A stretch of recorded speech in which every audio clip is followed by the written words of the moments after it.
Es un gusto volverlos a ver, pues ustedes saben que esta es su casa.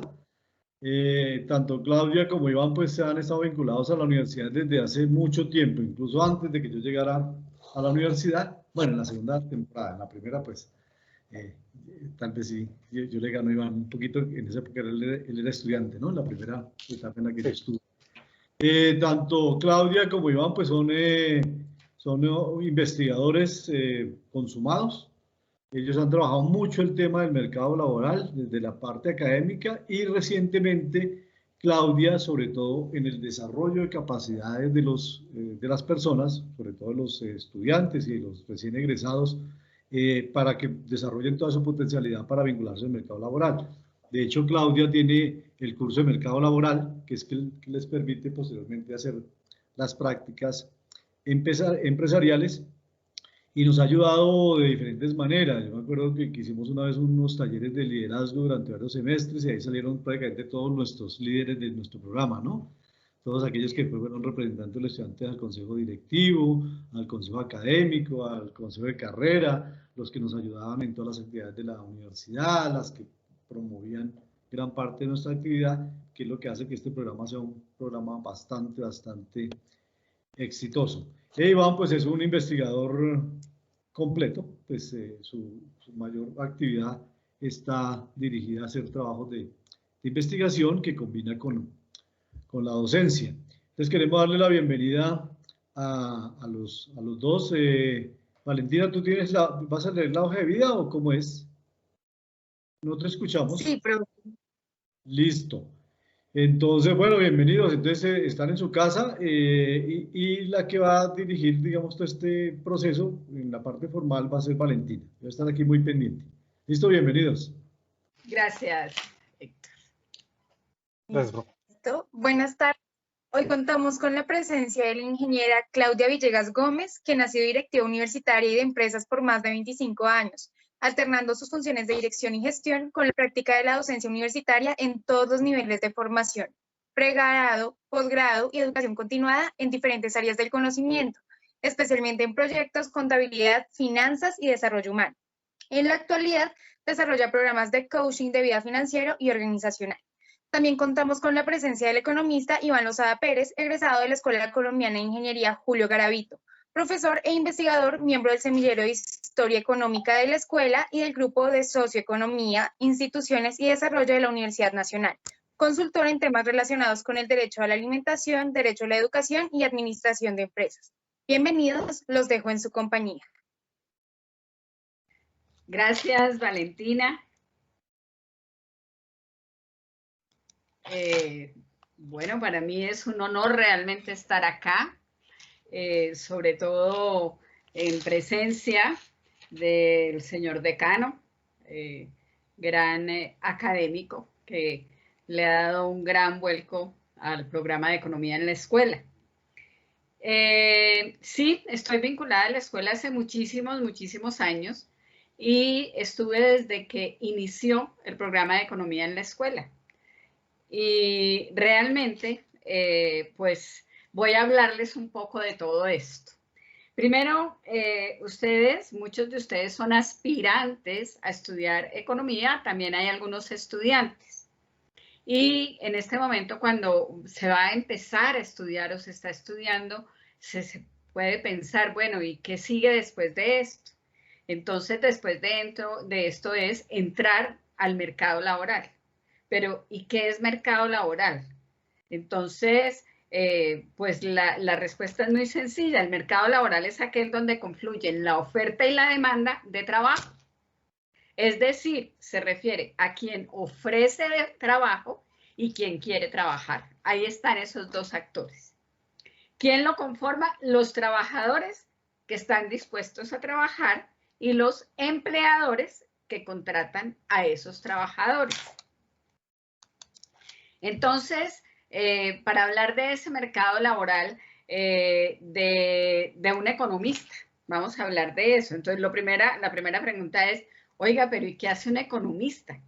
Y resulta que justamente cuando por allá hace más de 25 años se creó el programa de economía en la escuela, llegó un gran economista conocido local, globalmente, internacionalmente, y yo le pregunté, oiga, doctor, ¿y qué hace un economista?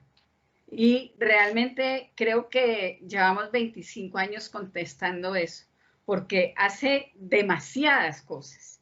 Ahora, y para preguntarnos qué hace un economista, lo primero es decir que siendo la economía la ciencia que estudia los recursos, la producción, la distribución y el consumo de bienes y servicios para satisfacer las necesidades humanas, el economista dirige, resuelve y previene problemas. ¿Para qué? Para garantizar que la economía de las organizaciones, de las empresas, de un país o del mundo se desenvuelva de manera óptima. Entonces, de esta manera, pues el economista tiene cabida en todas partes, porque definitivamente, pues al conocer, al dominar la ciencia de la economía, pues puede manejar todos los recursos, recursos naturales, recursos financieros, para pues poder proveer a nombre de todos los bienes y servicios que requerimos para vivir. Ahora, ¿cuáles son las funciones principales que hace un economista? Entonces, pues digamos entre principales no puedo decir primero hay unas y después otras. Voy a enumerar algunas sin decir que esta es la prioridad. Y empiezo por decir que la primera función que hace es estudiar la conducta económica, es decir, cómo se comporta la economía, documentando lo que observa, sus recomendaciones, etcétera, en informes, presentaciones o publicaciones académicas o al público en general. Entonces, realmente cuando vemos todas estas crisis, todo lo que está pasando en este país, siempre está la voz del economista diciendo qué es lo que está pasando, cómo nos está influenciando cualquier evento que esté pasando desde el punto de vista económico, desde el punto de vista de ese manejo de todos esos recursos, que de por sí en general son siempre escasos. Otra de las funciones es analizar los factores que influyen en la economía global y regional. Y, por ejemplo, en este momento de COVID-19, claro, primero la vida, primero la salud, etcétera, etcétera, pero siempre, siempre viene el economista a decir, bueno, venga, ¿y qué va a pasar? ¿Y cómo podemos fortalecernos para que la economía no caiga, para que no haya una pobreza global, etcétera? ¿Qué más hace un economista? Asesora a empresas privadas o autoridades gubernamentales en los modos de mejorar o solventar conflictos relacionados con su actividad económica. También un economista tiene la capacidad de diseñar, recopilar, organizar e interpretar información utilizando métodos matemáticos y estadísticos de una manera eficiente, así como probar y demostrar principios económicos. También esto sí que es importante y por eso siempre un economista es necesario que esté allí, en la jugada. El economista puede predecir la oferta y la demanda de distintos bienes y servicios, considerando las ventas registradas en un momento dado, factores específicos de la industria y tendencias económicas mundiales. Con esto también, pues, analiza las tendencias de mercado antes de desarrollar o lanzar nuevos productos. Es decir, el economista puede decirnos el momento exacto de cuándo lanzar un producto, ya sea un bien tangible o intangible. Además de dar asesoría en lo referente a estrategias de marketing y ventas con base en sus observaciones y sus estudios competentes. Otra función muy importante es evaluar la eficiencia de los programas y políticas financieras establecidas en las organizaciones públicas o privadas. El economista nos puede decir, oiga, ¿y este gobierno va por donde es o no? Él tiene la capacidad de analizar, tiene todas las herramientas para hacerlos. Entonces, si ya sabemos qué es la economía, si ya sabemos qué hace un economista, si ya sabemos exactamente cuáles son sus funciones desde esa dirección que haga de las empresas o de los entes gubernamentales. ¿Cuál es el perfil que tiene un economista? Es decir, cuáles son las características, las habilidades principales que debe tener un economista. Y aquí es bien importante que cada uno de ustedes que está allí, de pronto pensar en estudiar economía o que de hecho le está estudiando y dice, sí, yo me identifico con estas habilidades. Entonces, lo primero es que un economista debe ser capaz de identificar, resolver problemas y tomar decisiones de manera oportuna. O sea, es realmente un ejecutivo, un ejecutor. También debe estar en la capacidad de aplicar un pensamiento estratégico y buen juicio encaminado a la obtención de resultados.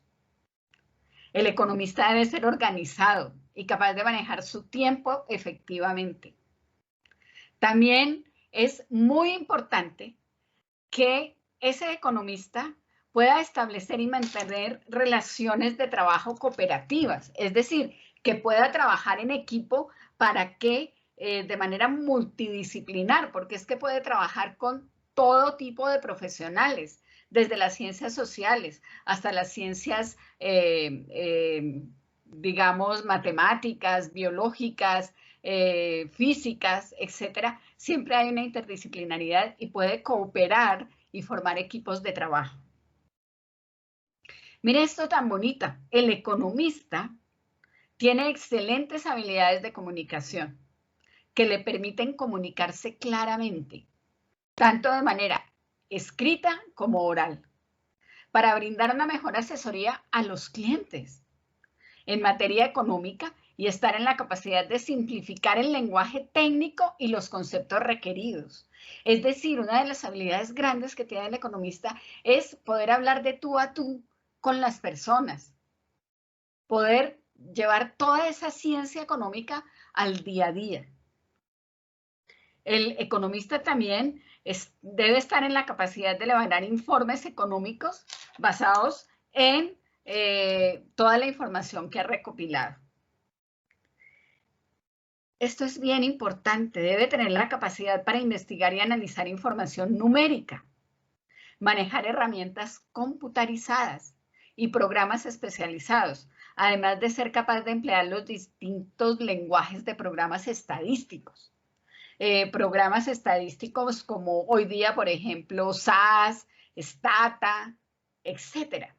Entonces, de aquí también, cuando es ese perfil, aquí podemos ver, bueno, y entonces tengo que saber matemáticas, las ciencias de la informática también van a entrar allí, como estoy analizando problemáticas sociales, todo también, toda esa ciencia social es parte de las herramientas que yo voy a utilizar para poder cambiar casi que el mundo, como lo decía el video. Entonces, ese economista es capaz de aplicar principios matemáticos en el análisis y predecir tendencias económicas, es decir, puede decir para dónde va. Y entonces, ¿qué pasa con las ofertas de empleo? Pues después de ver todo el campo en el cual puede desempeñarse cuando salga al mercado laboral, cuando vaya, y en el mercado laboral puede salir de varias maneras. Puede salir como empleado de una entidad pública o privada, puede salir como trabajador independiente, donde como trabajador independiente pues simplemente puede asesorar empresas, puede trabajar freelance, puede hacer informes económicos para entidades privadas, gubernamentales. También puede ser empresario, puede tener empresa, puede llegar a crear un sistema que trabaje para él desde el punto de vista privado. O también, obviamente, puede ser inversionista. De todas esas maneras puede generar sus ingresos el día de mañana. Ahora, entonces en eso, ¿cuáles serían las ofertas de empleo? ¿En dónde? Entonces, en primer lugar están los organismos gubernamentales. Segundo, en las empresas del área industrial. En instituciones financieras. Llámese banco, llámese la bolsa de valores, llámese las mesas de dinero.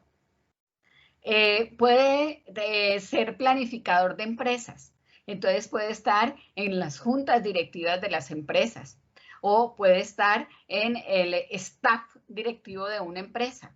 Pero también puede estar en la parte técnica de esa empresa que esté haciendo los informes para tomar decisiones, para lanzar productos al mercado. En las universidades, obviamente siempre en las universidades necesitamos economistas para la formación de los futuros profesionales, ya sean economistas, ya sean ingenieros, ya sean abogados, ya sean médicos. Siempre vamos a necesitar el apoyo, el apalancamiento de ese conocimiento que tienen los economistas. En las ONG, organizaciones no gubernamentales, puede ser consultor autónomo si quiere trabajar independientemente. O puede estar en el mercado especulativo, es decir, puede estar en la bolsa de valores, en las mesas de dinero, etcétera, etcétera. Yo les menciono acá solamente 8 campos donde pueden trabajar economistas. E inclusive pueden empezar a trabajar los estudiantes de economía. Ojalá podrían vincularse a alguna empresa, a algún sector de estos que les manejo, o también pueden practicar algún tipo de voluntariado. Y hoy, en plena pandemia, ¿cómo podemos vislumbrar hacia un futuro? Y yo quiero hacer un comentario. Después de cada guerra, la Primera Guerra Mundial, la Segunda Guerra Mundial, después de cada catástrofe que ha pasado en el mundo, después de la pandemia que vivimos hace 100 años, en 1918, siempre viene la reactivación económica. Siempre.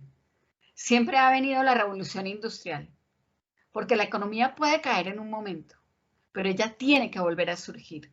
Y ante las grandes crisis sale la economía adelante.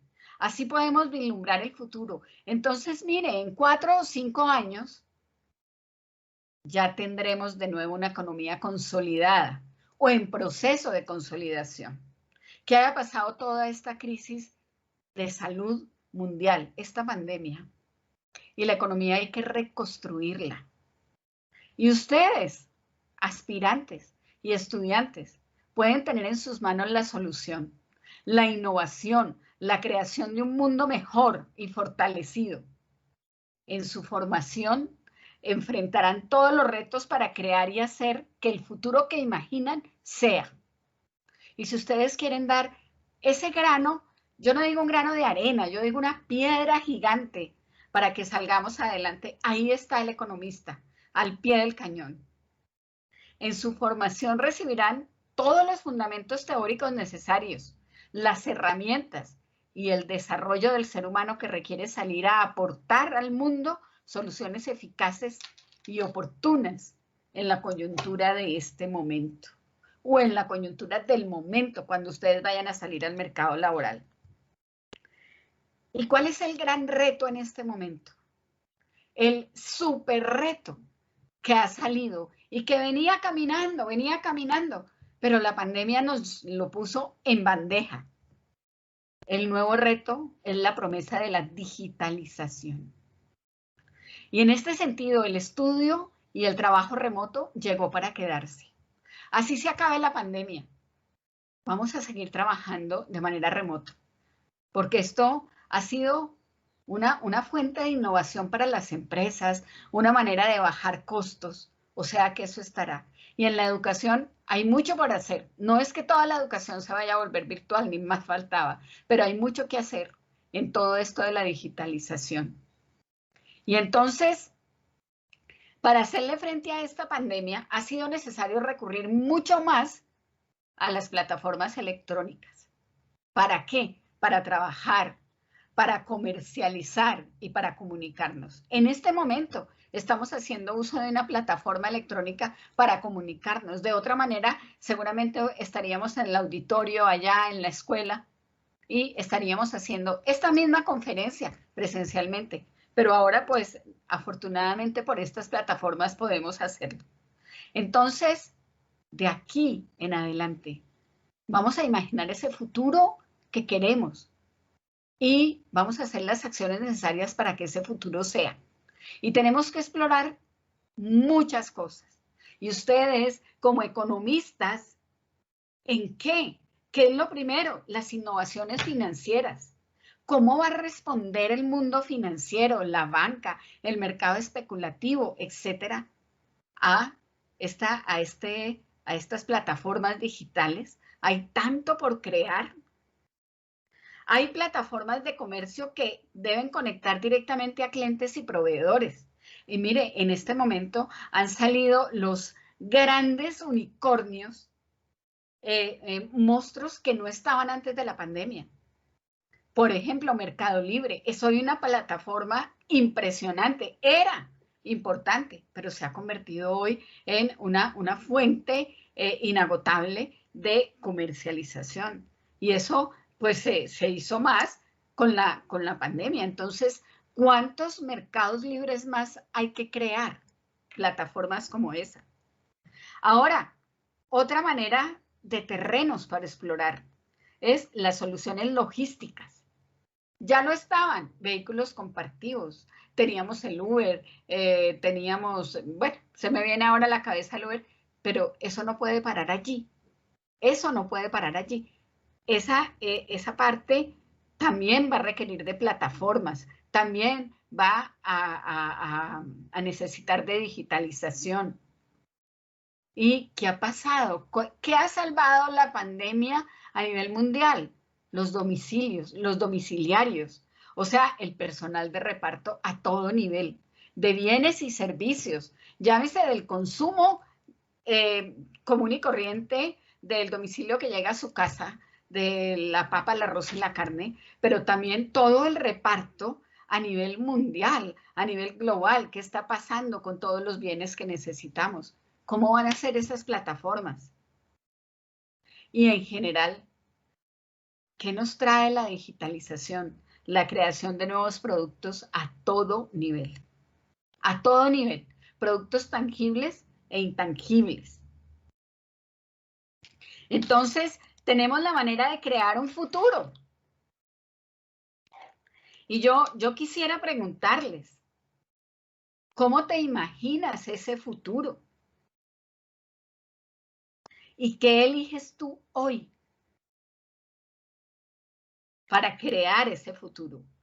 ¿Cuál será tu aporte para entrar a ese futuro? Uno de los aportes puede ser iniciar esta formación.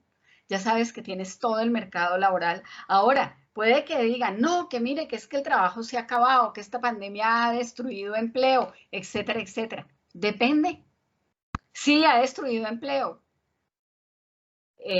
pero no en todos los campos. Mire lo que les estaba nombrando. Esos campos siempre van a necesitar personas y ahora más que nunca. Y tenemos que empezar a responder a los retos que nos está trayendo todo esto. No sé si alguno tiene una pregunta o quiere levantar su mano y decir qué quiere aportar, cómo ve este futuro que trae para los economistas, este mercado laboral que se abre para los jóvenes en Colombia. No, profe Claudia, pones unas preguntas claves al final de tu presentación, precisamente de ese tema de cómo pensamos el futuro y cómo pensamos las oportunidades que se puedan abrir a partir de lo que hoy enfrenta nuestra sociedad. Yo creo que, y un poco lo que les presento hoy, pues obviamente recoge cómo los economistas abordamos y analizamos este tema del mercado laboral. Ya la profe nos ha vislumbrado como ese alcance de la economía, esa mirada que tenemos los economistas de los problemas y de la manera de abordar posibles soluciones. Yo primero pues quisiera pues agradecer al profe Héctor este espacio, a los estudiantes también que participan en este proceso por hacerlo posible y a los aspirantes que me están escuchando ahora también por contar con y poner parte de su tiempo para esta conversación. Yo creo que vamos a arrancar con una reflexión inicial frente a esa pregunta, además que la profe nos presentaba y que en los videos también del programa de economía se se realizaban algunas y se plantean algunas cuestiones al mismo. Vamos a ver un poco cómo analizar el tema del desempleo juvenil en Colombia. Vamos a hablar un poco del mercado laboral y de una problemática que varios analistas coinciden. Vamos a ver cuáles son como esas causas, cómo es que desde la economía entendemos estas problemáticas y cómo cerramos con una reflexión final, un poco recogiendo algunos de estos planteamientos. Entonces, pues lo primero, pues como ustedes saben, estamos ante una gran movilización social, jalonada principalmente por los jóvenes, es decir, es una movilización social donde los jóvenes tienen un rol central y ese rol central yo lo recojo en una frase que ustedes han visto varias veces, me imagino, en diferentes paredes de nuestras ciudades o ciudades donde ustedes estén, no solamente acá, de Jaime Garzón, en la cual planteaba precisamente ese rol de los jóvenes en asumir la dirección de su propio país, ¿cierto? Él dice, si ustedes los jóvenes no asumen la dirección de su propio país, nadie va a venir a salvárselos, nadie, dice Jaime Garzón. Y un poco lo que vemos hoy es precisamente cómo los jóvenes se ponen al frente en estas movilizaciones sociales para proponernos la necesidad de pensarnos una dirección diferente al país, ¿sí? Y esa dirección no solamente tener en cuenta la acción, sino también el pensamiento, ¿sí? Es decir, hacia dónde vamos, ¿sí? La profesora Claudia nos plantea unas preguntas que en este caso también uno se hace, ¿cierto? Y es, ¿hacia dónde vamos? ¿Sí? ¿Cuáles son esas direcciones? Porque no solamente es asumir la dirección, sino también pensar hacia qué dirección vamos. Y ese pensamiento se desarrolla y se desarrolla colectivamente, no se desarrolla individualmente, se desarrolla con los otros. Esa es una de las enseñanzas de Paulo Freire, que dice, el pensar y el entender el mundo lo hacemos con los otros. Y hay un espacio muy importante donde se desarrolla ese pensamiento y en particular ese pensamiento crítico, que es la universidad, ¿sí? La universidad tiene un tema y es un espacio potentísimo que la Constitución protegió con un concepto muy bonito que se llama la autonomía, ¿sí? La autonomía universitaria. ¿Y por qué es autónomo? Porque es un espacio, lo decía Fuller, una tecnología social para producir conocimiento, conocimiento a los problemas de la sociedad, ¿sí? Entonces, cuando ustedes y los que están, los estudiantes de economía que están inscritos y matriculados hoy en la escuela y los que son aspirantes, ustedes hacen parte y van a ser aspirantes de una institución muy poderosa de la sociedad, una institución transformadora de la sociedad, ¿sí? Porque precisamente lo que hace la universidad es desarrollar el pensamiento y el pensamiento crítico para asumir esa dirección. No basta solamente con la acción. El pensamiento es muy importante, lo teórico es muy importante. ¿Hacia dónde vamos? Y ahí viene la potencia de las ideas. Entonces, en esta pequeña, digamos, tiempo que tenemos, vamos a abordar un poco un problema, una problemática que todos coinciden y que está muy relacionada con la movilización social que vive nuestro país desde el 2019, ¿sí? O que se fortaleció desde 2019 y tiene que ver con el tema del empleo, ¿sí? Cuando ustedes van a ver, la mayoría de analistas económicos, la mayoría de diferentes perspectivas, ¿sí? Perspectivas teóricas en la economía de múltiples.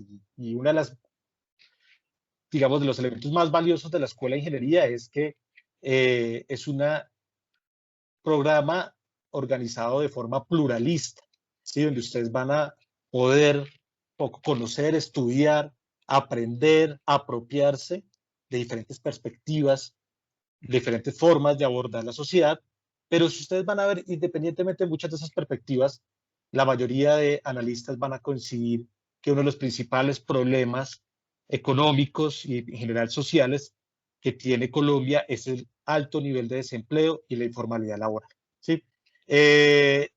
Y además que no es un problema solamente la pandemia. En la gráfica que ustedes ven, van a encontrar la tasa de desempleo que mide el porcentaje de personas que están disponibles para trabajar, pero que no logran obtener o ocuparse en una actividad económica que le genere un ingreso, ¿sí? Ustedes ven hacia el final está el efecto de la pandemia, un pico muy alto que muestra un resultado sin precedentes para la sociedad colombiana, pero también, si ustedes lo ven allí, una tendencia alta, digamos, del desempleo en Colombia. Hoy, hacia los últimos datos del último trimestre, enero-marzo, estamos hablando de que 3.4 millones de personas en Colombia están desempleadas, ¿sí? 3.4 millones de personas. ¿Qué quiere decir esto? Eso quiere decir que hay 3.4 millones de personas que no tienen ninguna fuente de ingresos. Porque resulta que las sociedades de mercado, algo que ustedes van a estudiar muy bien en la economía, ¿sí? La manera como las personas obtienen sus medios de vida, buena parte de ellas, es a través de la venta de su fuerza de trabajo, la venta de su capacidad para trabajar. Entonces, cuando no se tiene empleo, pues hay una situación bastante dramática, y es que usted no tiene la posibilidad de garantizar sus medios de vida, ¿sí? Y pues eso está relacionado directamente con otros problemas que conocemos. El problema de la pobreza, los problemas de desigualdad, ¿cierto? Los problemas sociales mismos, de acceso a salud, de acceso al sistema educativo. Entonces, por eso se vuelve tan central el problema del empleo. Y en economía, pues ustedes van a encontrar una serie de maneras de entender ese problema. Bueno, resulta que además ese tema del desempleo tiene una mayor incidencia, afecta en mayor medida a los jóvenes, ¿sí? Hacia marzo de 2021, 1 de cada 5 jóvenes se encontraba desempleado, ¿sí? Eso es una tasa bastante alta de desempleo, ¿sí? Y más o menos estaríamos hablando aproximadamente de 1.6 millones de jóvenes que no logran emplearse, ¿sí? Pero además con una particularidad, por ejemplo. Si se es joven y si se es mujer, la tasa de desempleo aumenta, como lo ven ustedes en el gráfico que está a la derecha abajo, ¿cierto? Es decir, la tasa de desempleo de las mujeres es del orden del 32%. Quiere decir que una tercera parte no logran emplearse. Y entonces ahí viene un tema fundamental. Y uno dice, bueno, ¿y por qué estudiar y formarnos? Precisamente por la frase y la reflexión inicial. ¿Cómo hacemos para dirigir y construir un país que permita que los jóvenes obtengan empleo? ¿Cuáles son las políticas? ¿Hacia dónde dirigir esa acción para lograrlo? Pero para hacer eso, tenemos que estudiar y entender y comprender cuáles pueden llegar a ser las causas de este problema. Entonces, un poco, digamos, vamos a abordar algunas de esas causas que desde la literatura y los trabajos en economía se han identificado precisamente para entender y generar soluciones a la misma. Estas causas también un poco recogen esa diversidad en el pensamiento económico que tenemos y que de alguna forma en nuestro programa, y es una de sus grandes fortalezas, ustedes van a encontrar. Entonces, uno pregunta, bueno, ¿qué es lo que explica? Todos los analistas coinciden en que este es un problema central, no solamente actualmente por la pandemia, sino previamente, y por qué no hemos encontrado solución. Pues un poco lo que se requiere es una reflexión, un pensamiento y un entender esas causas que explican el desempleo. Entonces, ¿qué tenemos nosotros como causas importantes de este desempleo juvenil? No solamente el desempleo en general, vamos a concentrarnos un poco ahorita sobre el desempleo juvenil. Entonces, vamos a ver algunas causas de corte estructural, es decir, que tienen que ver con la forma como la sociedad se organiza para producir y que tienen obviamente incidencia en su capacidad para generar empleo. También les cuento que este no es solamente una problemática de Colombia, es una problemática a nivel mundial, pero es una problemática que en Colombia se ha agudizado. El tema de que la estructura productiva no puede absorber en su conjunto a toda la población, a todos los jóvenes de la sociedad. Entonces, una de ellas tiene que ver con el tipo de estructura productiva. Hay unas formas de organización de la producción que tienden a ocupar más jóvenes que otras y más, en general, más trabajadores que otras. Sí, vamos a ver que nuestra sociedad se ha inclinado más por un modelo económico de lo que se denominaría para algunos institucionalistas de corte extractivista. Y eso explica en parte estos resultados que encontramos a nivel de desempleo. También tenemos otra parte muy importante, que es el acceso a la educación superior. Que el acceso a la universidad incide significativamente en el efecto que se tiene sobre el empleo, ¿sí? También tenemos un resultado que ustedes acaban de ver y es esa diferencia entre hombres y mujeres. Las mujeres tienen una mayor probabilidad de encontrarse en desempleo y resulta que hay un trabajo que ustedes también abordarán en la pluralidad, digamos, de visiones que desde la economía se enseñan en la Escuela Colombiana de Ingeniería, que de hecho yo tuve la oportunidad también de estudiarla y de dirigir una tesis que tiene que ver con lo que se denomina la economía feminista, que explica un poco esta relación entre la división sexual que es del trabajo, tanto del trabajo formal como del trabajo que se hace en el hogar, y su incidencia en el mercado laboral, lo cual explica esa brecha que vemos entre hombres y mujeres en términos de el desempleo. Otro factor que incide bastante y que la literatura ha identificado es la poca experiencia laboral. Los jóvenes tienen muchas dificultades para engancharse, la demanda de trabajo tiende a solicitar, digamos, cierta experiencia laboral y pues esa es una variable ya más de corte también individual, estructural, que explica el desempleo juvenil. Y otro factor muy importante, otra causa muy importante tiene que ver con las condiciones socioeconómicas del hogar. Es decir, que los hogares de menores ingresos, con menores posibilidades para sus hijos, tienen a tener muchas más dificultades para poder lograr que sus hijos accedan al mercado laboral formal y ocupar una parte de la población. En este tema, la poca experiencia también, una de las grandes fortalezas del programa es las posibilidades de pasantías y en la universidad en su conjunto por la calidad y por el reconocimiento que tiene, es la amplia posibilidad de pasantías y lo vamos a hablar ahora. Eso tiene una incidencia importante en la posibilidad o en la probabilidad de conseguir empleo. Hablemos un poco sobre la primera, ¿cierto? En los últimos 20 años, el país, Colombia, y los planes de desarrollo, que son los planes que hace cada uno de los gobiernos, se han centrado en promover la minería y la extracción minera como uno de lo que llaman unos motores de crecimiento. Poco piensan en el motor que jalona la economía, ¿sí? Y ese motor se ha estado centrado principalmente en la exportación de petróleo, la exportación de carbón, en la exportación de palma y otras exportaciones tradicionales como el café, las flores, plátano, que hacen parte, digamos, de lo que exportamos en el país, pero han centrado bastante a ese modelo exportador, no solamente en Colombia, sino en general América Latina, parte de también Venezuela, con otro modelo de gobierno, ¿sí? Con la idea bolivariana, también centró su modelo económico en la extracción y la venta del petróleo. Claro, si lo vamos a ver, entre 2002 y 2010, el precio del petróleo tuvo una escalada tremenda. Y si usted vendía en 2002 1 millón de barriles de petróleo, se los pagaban a $20 cada barril y ganaba 20 millones y el ingreso que obtenía era 20 millones de dólares por la venta del petróleo.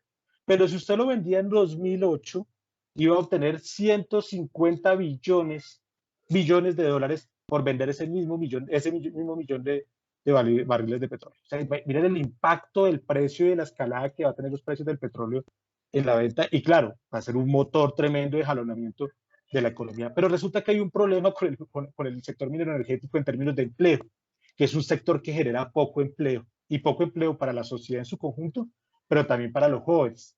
Cuando vamos a ver las cifras del DANE, resulta que la explotación de minas y canteras a nivel del país genera más o menos 51.000 empleos, contra 1.800.000 empleos que genera para los jóvenes el comercio, los hoteles y los restaurantes, los servicios comunales que también generan alrededor de 1 millón de empleos y la industria y la agricultura que han tenido una medida, digamos, en su producción, excepto la agricultura que con el tema de la pandemia también tuvo un impacto muy importante, como nos contaba ahora la profe Claudia, y que generan alrededor de 754.983 empleos. O sea, que tenemos una estructura productiva y una mirada del desarrollo que se centró sobre unos motores que generaban poco empleo y que no tuvieron un impacto sobre esta situación de empleo que tenemos. Tenemos que pensarnos, y precisamente parte de esta movilización y de lo que ha venido pasando muestra el agotamiento de este modelo extractivista de desarrollo y la necesidad de pensarnos otro tipo de modelo. Otro aspecto que yo les contaba tiene que ver con el acceso a la educación superior. Este es un embudo de la educación superior que nos cuenta y nos muestra que de 755 niños y jóvenes que entran al sistema de educación, 114 terminan primaria y hasta ahí llegan, solo primaria. De esos vamos bajando, 124 solo llegan hasta noveno, 16 sin grado de bachiller, 307 solo con bachillerato, no se emplean. 88 de los que entran a la universidad, de los que entran, 88 desertan en la universidad. 21 solo se gradúan y no logran ocuparse. Y de estos 755 que iniciaron, 85 se gradúan y completan la educación superior y consiguen empleo. Aquí hay un embudo tremendo y hay un problema tremendo en nuestro sistema educativo frente a esta situación, ¿sí? Que explica también parte de lo que estábamos hablando ahora frente a las posibilidades de empleo. Otro tema que les quería comentar, el tema de la diferencia entre hombres y mujeres que les contaba, muestra parte de esas causas del empleo. Resulta que ser mujer aumenta la probabilidad de desempleo en un 11% y tener hijos aumenta la probabilidad de estar desempleado en un 6.5%, ahí para que lo tengan en cuenta también en sus decisiones. Estos son dos factores que pueden incidir. ¿Y por qué? Resulta que la economía feminista, que es una línea también de la economía muy importante y con muchos desarrollos en los últimos años, plantea que es la división del trabajo que se da en el hogar uno de los factores que inciden en las posibilidades de las mujeres de obtener un mayor ingreso que los hombres y de engancharse en el mercado laboral.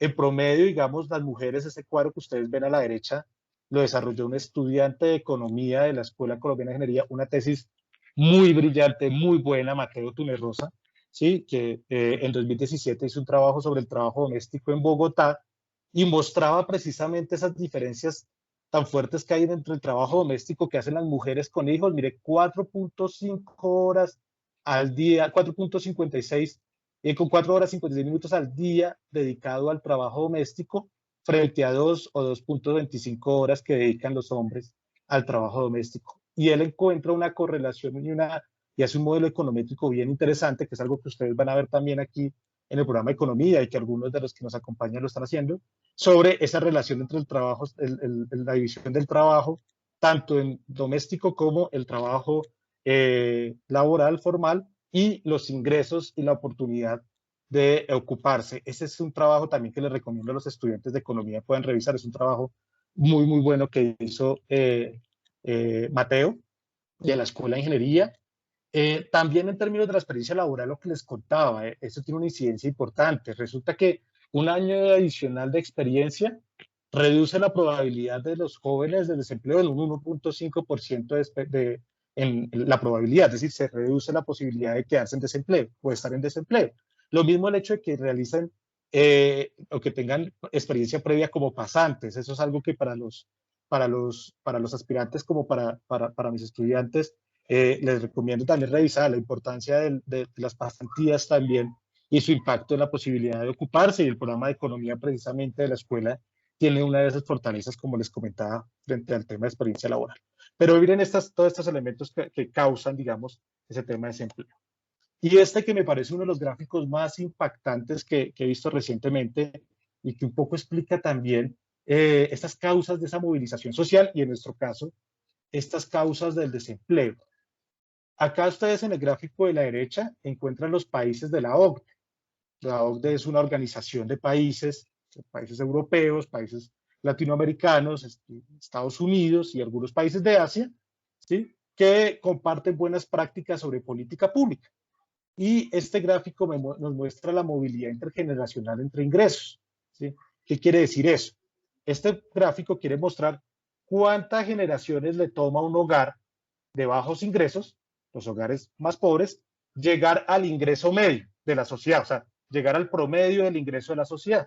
Entonces, si un hogar inicia alrededor de 400.000 pesos, por ejemplo, por hogar, o 500.000, ¿cuánto le toma llegar al promedio, que está alrededor de 850, 900.000 pesos? ¿Sí? En Dinamarca le toma 2 generaciones hacerlo. En Holanda le toma 4 generaciones, o sea, 4 generaciones, 4 hijos. Se compara el ingreso del padre con los ingresos de los hijos, de los nietos, de los bisnietos, ¿sí? Para ver cuándo llega a ese ingreso promedio. Y en el caso de Colombia nos toma 11 generaciones, ¿sí? que los hogares más pobres lleguen a obtener el ingreso promedio. ¿Y esto qué tiene que ver con el tema de desempleo? Precisamente lo que hablábamos ahora. Las condiciones del hogar también inciden sobre las posibilidades de empleo, y este es un dato que refleja tanto la desigualdad de ingresos como las afectaciones y las dificultades que tiene un hogar de muy bajos ingresos para poder engancharse en el mercado laboral y estar ocupado. Entonces, des en cuenta que estos análisis nos llevan a una serie de reflexiones, y es hacia dónde nos dirigimos, a cómo hacemos para generar políticas públicas, acciones que nos lleven a resolver estos problemas, mejorar las situaciones de empleo y con eso dinamizar otra serie de problemas sociales muy importantes que tiene nuestra sociedad.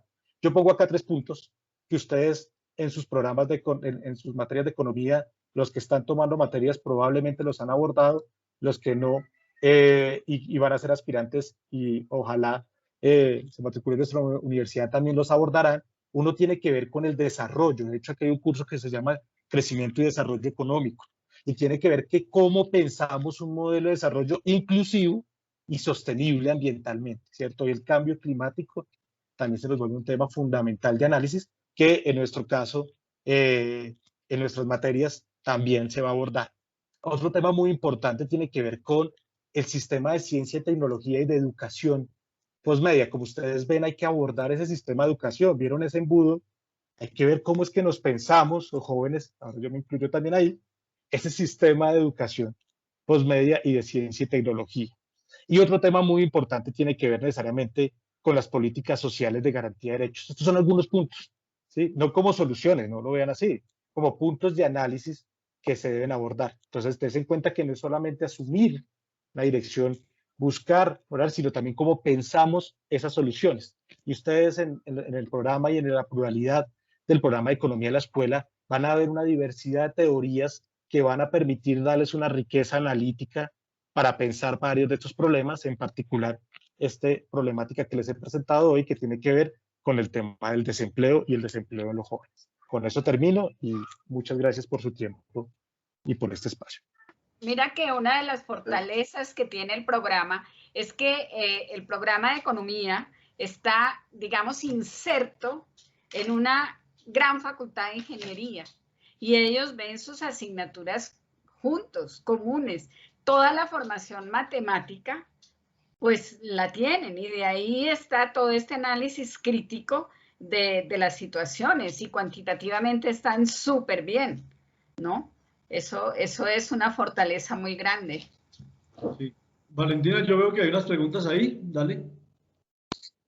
Sí, profe. Entonces, la primera que nos pregunta es Carolina Arboleda y nos dice, muchos jóvenes piensan en dejar el país y estudiar o quedarse a vivir en el exterior.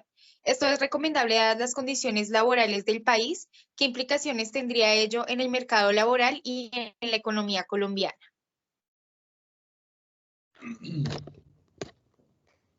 Iván, me imagino. Yo pensé que le ibas a responder, profe Héctor. No, yo estoy aquí haciendo la parte chévere que es escuchar.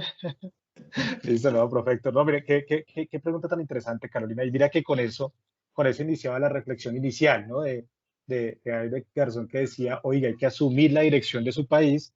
Y claro, una opción es salir, pero también hay que tener en cuenta, Carolina, que esto no es solamente una tendencia en Colombia, es una tendencia a nivel del mundo, el crecimiento del desempleo en los jóvenes, y es parte también de un efecto que hemos tenido a nivel económico, y ustedes pueden ir a mirar las cifras, tanto de países de la OCDE en general, es que la producción se ha venido estancando, no solamente con la pandemia, sino previo a la pandemia, la tasa de crecimiento económico a nivel mundial se ha estancado y jalonado principalmente por India y China, ¿sí?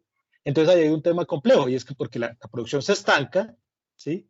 Y por un lado, unos países han aumentado la robotización y la automatización para poder apropiarse de una mayor cota de mercado. ¿Eso qué implica? Efectos sobre el mercado laboral. Y por otro lado, otros países han precarizado la situación laboral, ¿sí? Entonces, claro, ustedes van a ir a comprar, vayan a las tiendas de ropa a comprar en el centro comercial y miren la etiqueta y van a encontrar ropa de Bangladesh, ropa de Camboya, ropa de... ¿Sí? ¿Por qué? Porque allá las condiciones laborales son mucho más complejas, la regulación es mucho más flexible. Entonces hay una tendencia, Carolina, sí, a nivel mundial frente al tema de la situación de empleo, no solamente en Colombia. El problema en Colombia es que se agudiza, como les mostraba yo ahí, por una estructura productiva que se ha centrado demasiado en estos sectores como el sector minero energético, ¿sí? Entonces, esa es una de las cosas que yo decía, oiga, tenemos que pensarnos en el tema de desarrollo económico. Y ahí creo que con el profe Héctor hablábamos en algún momento, con la profesora Claudia y los profesores del programa, la necesidad de pensarse uno el desarrollo. De hecho, el profe Sarmiento siempre ha sido uno de los pensadores del modelo de desarrollo del país y ha sido crítico del mismo. Entonces, yo creo que Carolina, ahí pues hay unas decisiones individuales, pero si lo vamos a ver en términos generales, también es una oportunidad para pensarnos el país y con las herramientas que ustedes tienen para buscar otra forma y otro modelo de desarrollo, ¿sí? Frente al mismo. No sé, Laura también tenía una pregunta, Valentina, creo, para que la... Sí, bueno, profe. hay dos Ella manitos por aquí. dice, buenas tardes. En línea con la exposición y datos mencionados en las presentaciones, ¿cómo superar el hecho de que la contratación femenina en su edad fértil sea menor porque somos más costosas que los hombres? Uy, claro, en edad fértil. Sí, claro, eso es un resultado además que les contaba aquí para los aspirantes y para ustedes también. Les recomiendo mucho esa tesis de Mateo Tunerrosa, no sé, profe Claudia, si lo tuviste, el profe Héctor también, Sí, el sí, que pero él el perdió en Argentina. ¿Qué fue lo que perdió en Argentina? Un curso que hizo curso de sobre los Beatles. sobre los... Claro, se fue ¿Cierto? a bailarlos y no a estudiarlos. Y él era vago, pero mire que salió una tesis excelente, ¿no? Sí me acuerdo de esa Sí, tesis. una tesis excelente frente a esa pregunta que tú haces precisamente y es frente a las brechas entre hombres y mujeres, tanto en la tasa de desempleo, si las vieron, digamos en los gráficos, esa diferencia entre hombres y mujeres, como en los ingresos, ¿sí? Eh, yo no tengo de todo, Laura, una respuesta a esa pregunta que tú haces, es decir, que estudiar un poco más el tema de la economía feminista. Hay un debate, de hecho, por ahí estuvo el profe Cataño metido en ese debate, el profe José Félix Cataño, de una remuneración al trabajo doméstico, al trabajo que se hace en el hogar, ¿sí? Como una de las salidas, y hay un debate de, bueno, de dónde sale, cómo se mide. Ese es un debate muy interesante, Laura. Yo, digamos que ahí vislumbrábamos algunos determinantes de esa diferenciación, además de lo que tú dices, del efecto que puede tener el hecho de la maternidad, por ejemplo, que implica costos para las empresas y que eso lleva a generar una brecha también entre hombres y mujeres, pero digamos que hay una línea de trabajo muy interesante y que en el programa de economía, por eso les traía hoy esta tesis, también hemos discutido, ¿sí? Es decir, que ahí hay elementos, que ahí hay conversaciones frente al mismo y que es un espacio interesante de discusión, Laura. Entonces, te comparto, de hecho, o te mando por correo la tesis de Mateo, también está en la página web para los aspirantes que quieran leerla. Es una tesis muy chévere de leer. De hecho, Mateo hizo un balance histórico desde allá, desde la quema de brujas hasta hoy, para hablar un poco como de la manera como las mujeres se ha pensado el tema de las mujeres en las sociedades de mercado. Entonces es una tesis bien interesante, Laura, donde te recomiendo también revisarla. Y esa pregunta que tú haces, ahí está tu pregunta de tesis. No, mentira. Pero es una pregunta que profundiza en esa línea de economía feminista, que es una línea de trabajo hoy en economía muy importante. Ahí está levantando la mano maestre, ¿la había visto? Maestre. Sí, María y Cristian. Dale, Costa. Dale, pregunta. Maestre. Bueno, pensé que le iban a dar la palabra a Cristian. Buenas tardes, hola. Bueno, yo quería hacer una pregunta con respecto a lo del sector que estaba explicando el profesor Iván, el sector minero, que hay varias oportunidades de trabajo. Yo tengo un caso muy, muy cercano y es que, digamos, mi hermana trabaja con el Cerrejón, entonces yo le dije a ella, qué chévere, ahí se ve que hay varias oportunidades de trabajo, yo me meto ahí, pero ella me dijo, eso se va a acabar, no lo hagas, entonces yo quedé muy confundida ahí porque entonces le hago caso a mi hermana, le hago caso al profesor Iván, no sé. No, Daniela, de pronto no me hice entender ahí bien. No, lo que quería decir era que el sector minero genera poco empleo para los jóvenes. Sí, es decir, Ah, precisamente ok. lo que te está diciendo tu hermano, ¿sí? Y es que mira que es un sector que ha sido muy potente en la política pública, chicos. Ustedes, si van a ir a leer el Plan Nacional de Desarrollo de Uribe, de Santos, el de Duque, en todos, uno de los motores de crecimiento que se plantean en estos planes de desarrollo es el tema del sector minero energético, en particular el sector minero. Claro, con estos precios, mira, con estos precios que estaban antes, Daniela, pues cualquiera, ¿cierto? Mira, pasar de 20 a 145 dólares por barril, pues la cosa era, aquí miren, aquí está la bonanza del modelo también chavista y de todo, y buena parte de los modelos de Latinoamérica, precios que se incrementan tremendamente, pero con la caída, la salida del sector ha sido muy fuerte y hay algo que coincide uno durante todo este tiempo y es que es un sector que genera muy poco empleo, o sea, la participación que tiene la producción total, Daniela, es un sector que genera muy poco empleo y que está muy, muy en línea a la situación de precios que se tiene. Entonces, sí, no, totalmente de acuerdo con tu hermana y síguele el consejo a tu hermana porque es de los... Y acá veas la oportunidad, Daniela, para algo que alguna vez conversábamos cuando pues hoy veía los videos y de verdad que uno extraña mucho ir al campus, es un campus para contarle a los aspirantes de verdad que muy acogedor, ¿no? Y Qué por allá bonito, con el ¿no? profe Héctor, sí, con el profe Héctor íbamos y tomábamos café y dábamos la vuelta por el campus y hablábamos un poco para ustedes, esa que tú me dices, Daniela, tengan en cuenta este sector. Miren, este sector no es muy atractivo para los jóvenes, ¿sí? El sector agrícola, profesor Héctor, buena parte de su experiencia laboral, ¿cierto? Y de su desarrollo lo hizo en el sector agrícola. Él fue director de un centro de investigación muy importante, Agronet, que ahora se denomina Agrosavia. Y este sector es muy importante por la vocación de nuestro país. O sea, allá iremos y ahí vamos.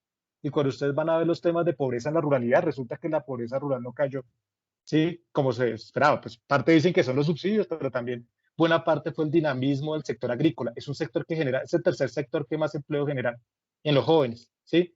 Y a veces los economistas, ustedes que están en formación, pues uno como que dice, el sector agrícola, pero es una línea muy interesante. De hecho, es una línea del programa de economía, la profe Héctor, que está allí, digamos, con las posibilidades para su apertura y es un sector que de verdad que es bien atractivo, igual que el sector manufacturero, ¿sí? Y como ustedes ven, el segundo sector que más empleo genera es el sector de servicios. Si ustedes me preguntan, otro sector muy importante hoy, pero muy importante, es el tema de salud, el tema de la economía y la salud. ¿Por qué? Porque resulta que nosotros estamos en una fase de transición demográfica donde la población paulatinamente se va a ir envejeciendo, ¿sí? Y eso implica que los temas de cuidado y de salud van a comenzar a tener una centralidad hoy en la sociedad cada vez mayor. Y ahí, ¿qué es lo que implica esto? Análisis de costos, como lo dijo la profe Claudia, análisis de posibilidades de mercado, de innovación, de desarrollo. Y ahí los economistas no nos metemos mucho a veces como en esos temas y es un tema que de verdad puede ser un espacio bien interesante también de indagación y de futuras posibilidades de empleo. Lo mismo el tema educativo, la economía de la educación, pero bueno, esa sí tiene todavía más desarrollo y los economistas hemos estado como más en estas discusiones. Esa es ahí la claridad que tú dices y tienes razón tu hermana en el consejo que te da. Listo, profe, Ah, gracias. ok. Vamos a dar paso a Ok. una última intervención, a la de Cristian. Si por favor puede abrir su micrófono y preguntar. Gracias. Vale, muchas gracias. Eh, bueno, yo realmente quería hacer una pregunta basada en que antes de la pandemia nosotros traíamos unos niveles de desempleo bastante elevados, cercanos al 13%, y quizás uno de los problemas que más preocupaba en la reciente literatura de economía colombiana es que esa tasa fuera de desempleo natural, es decir, que no fuera producto de una crisis económica o de que las condiciones estuvieran dadas para que las personas se vincularan al mercado natural, sino que definitivamente había muchas personas que por motivos personales, friccionales o de falta de cualificación no se podían vincular al mercado laboral. Entonces mi pregunta va orientada si los expositores, Iván pues la otra profesora, podrían de pronto dar su opinión respecto a la contratación por horas y un poco la flexibilización del mercado laboral. Lo digo sobre la base de que pues ese es un tema álgido que ha dado mucho de qué hablar. Sin embargo, yo creo que especialmente los jóvenes en etapa de adquisición de conocimiento, pues podrían beneficiarse bastante de esto, porque al final creo que uno de los problemas por el cual las empresas no acceden a este tipo de estudiantes es pues por el tema de los costos laborales que implica tenerlos y pues porque ellos no pueden atender a todas las responsabilidades. Entonces, me gustaría saber qué opinión tienen respecto al tema de la contratación por horas, especialmente como incentivo para reducir la informalidad y el desempleo entre los jóvenes.